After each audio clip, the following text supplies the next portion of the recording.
दीर्घच्या 2 दिवसाच्या मुक्कामानंतर संत ज्ञानेश्वर महाराजांची पालखी ही आज सासवड मुक्कामी येते। सासवडच्या दिवेघाट जो आहे तो पार करत ही पालखी जी आहे ती आज आणि उद्या सासवड मुक्कामी असणार आहे। अत्यंत अवघड जाणारा असा हा दिवेघाट आज ही पालखी पार पडते आणि त्या अनुषंगानं अनेक जण खरं तर ड्रोन कॅमेरा उडवत ही दृश्य जे आहेत ती पालखीची आपल्या ड्रोन कॅमेरामध्ये कैद करत असतात। मात्र जे अनधिकृत ड्रोन आहेत, ज्या ड्रोनला परवानगी नाही, अशा ड्रोनवर आता पोलिसांच्या एका पथकाची खरं तर नजर असणार आहे। या ठिकाणी पाहिलं तर पुणे ग्रामीण पोलिसांचं अँटी ड्रोन पथक या घाटमार्गावर ठिकठिकाणी आपल्याला तैनात असल्याचं पाहायला मिळते आणि या ड्रोन गन मशीनद्वारे हे जे अनधिकृत ड्रोन खरं तर या संपूर्ण घाट परिसरात उडणार आहेत ते या मशीनद्वारे पाडण्याचं काम जे आहे ते करण्यात येणार आहे आणि एक प्रकारे खबरदारी जी आहे ती पोलिसांकडून घेतली जात असल्याचं आपल्याला या संपूर्ण पालखी मार्गाच्या रस्त्यावर पाहायला मिळते।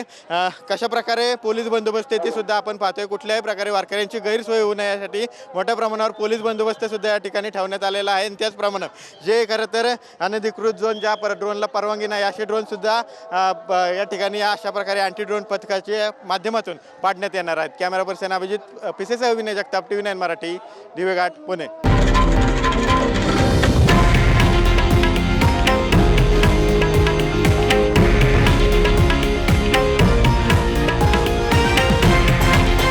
हे आहे देशातील नंबर 1 न्यूज नेटवर्क आणि आपण पाहत आहात TV9 मराठी, एकमेव।